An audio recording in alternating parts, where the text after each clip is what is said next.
Ngasigi video asi anganba matam 1960 aswaida thokiba ngasi fawba America gi history da khwaidagi sathikiba serial killer amakaki warini.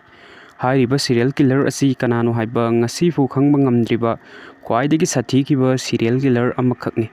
Mihat panupa asina em tawduna hatlibasi inkhalakliba sahi 15 dagina 19 fawbagi lenga oigedaba sing asina athengbagi matamda lairamba kanda mihat panupa asina karigumba thengnaruraba thoklabadi lairamliba animak mihat panupa asina nongmai amadi shuri sijinaduna hatlammi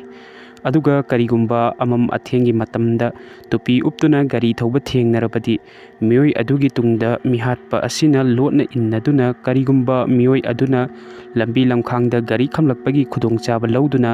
mioi adu mihat pa asina nongmaina kaptuna hatli. Wari asi haudringaida mayam aigi channel asibu nungsibiduna like share amadi subscribe tawbiram. Fare mayam adudi serial killer asigi wari asi haujaraklage. 1968 December gi tangkunda US ki California gi mafam amagi athengba ahing amada inkhalakliba nupa sahi 13 suraba ama aduga nupi sahi 13 suraba amaga mihat panupa asina laptakna kar manungda leiba thengne kirame masigi matung police lakhi matam aduda nupi adudi nongmaina panbadagi siduna leramke adubu nupa adudi makhoina tonglakliba kar adudagi fit 30 muk lapthokna taduna leramke matam adudadi nipa adu hingduna leramke police na nipa adu khudakta hospital de puke adubu nipa adu hospital yoba nangdringaida adumak sikirame matam asida thabuk asi kanana tawribano haiba khangba ngamlungkite police na chijinba matamda police su pok ngaw haibadu oike thawdok asigi matung 1969 gi July gi tang marida mamangi mihat asumna chahi 19 shurabi nupi amma aduga chahi 18 shuraba nupa amaga su nongmaina kaptuna hatlamke adubu laibak fabana nupa adudi hingauramke police na nupa asida thaudok asigi maramda wa hangke masida nupa asina aikhoina car manungda lairikanda nupa amakhak mobile gi flash lak thanduna aikhoi damna prap changsilakke matam aduda aikhoina nipa adu aikhoidagi help ki damak changlaklibani haina khalloi adubu masigi tayonnabada mahakna aikhoigi manak yaukshilakpa kanda mahakki masadagi nongmai lakthoraktuna aigi lakminnariba nupi aduda hana kapke adugi matung aingonda amuk kaplakke police na makhata na nipa adugi maramda hangke masida hinghauriba nupa asina nipa adu chahi 15 dagina 30 fawbagi lenga oigani mahak white man ne mahakki masam machu adusu brown machu oiraga maru khoi haina hirakhe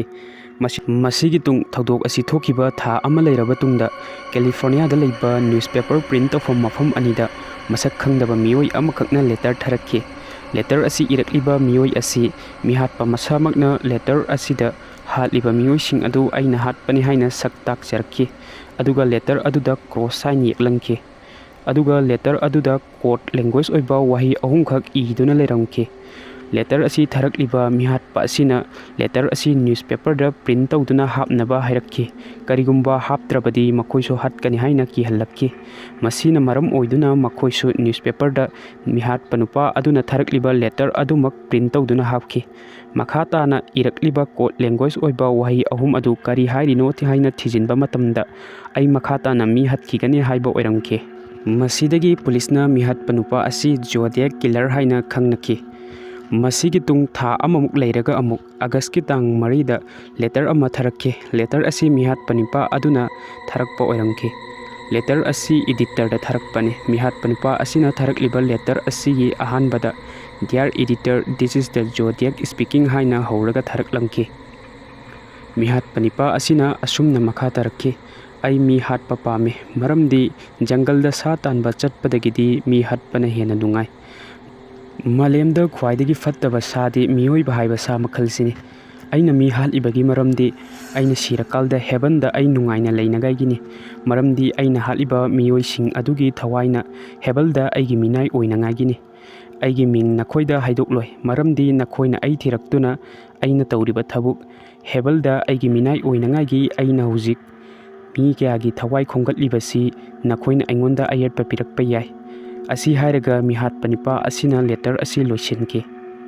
Letter asi tharakkiba tha ama leiraga amuk Septembergi tang 18 1969 da US ki California gi Napa kauba mafam asida chahi 12 suraba nupi ama aduga chahi 10 suraba nupa amaga su surina thindattuna hatlamki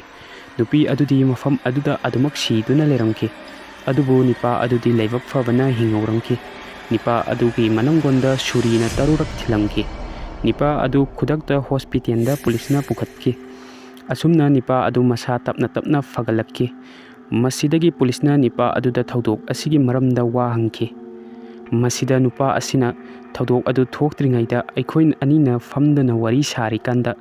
makhoibu nupa amana umarum amadagi mumudana yenglakki adubu nipa adu amuksu mana leiriba u adugi makhongda changsinduna leiki masida aikoisu chanaruba oiramgani haina khalki masigi tung nahak leiraga nipa adu mamai khumba tupi ama upsinduna u makhong adudagi tholaktuna aikoigi manakta suri machin tumba ama paiduna leramki masigi tung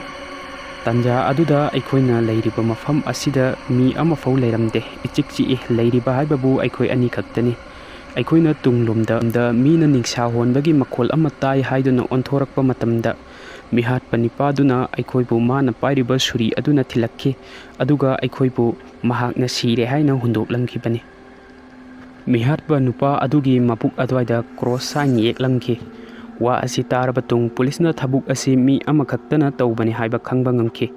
adubu matam aduda police singna nipa adu sukpha phaba ngamlamgide thodok asigi matung tha ama leiraga amuk 1969 gi October gi tang 13 da San Francisco gi mafam amada numidangi pung 10 taba swaida tupi uptuna car thoba nipa amaga su makokta nongmaina kaptuna halamki thodok asi nupi macha amana uduna leramki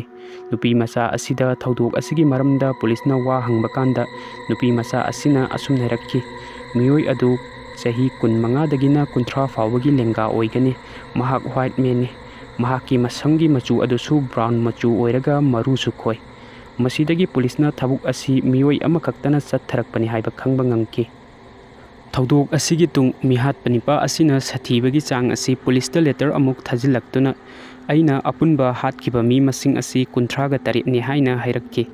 adubu matam aduda police na phangkiba mi masing asi sumnagi asiba manga kaktani ani amana asokpo oina phangbani adudi ataina kadaida chatkraba thodok asi ngasi pau solve taw ngamdriba yamna mysterious oiba case amakakni wari asi matang asida loisinjare karigumba adumna video asigumba asengba thokkiba thodok kaya taninglabadi video asibu like share amadi channel asibu subscribe tawbiramo thanks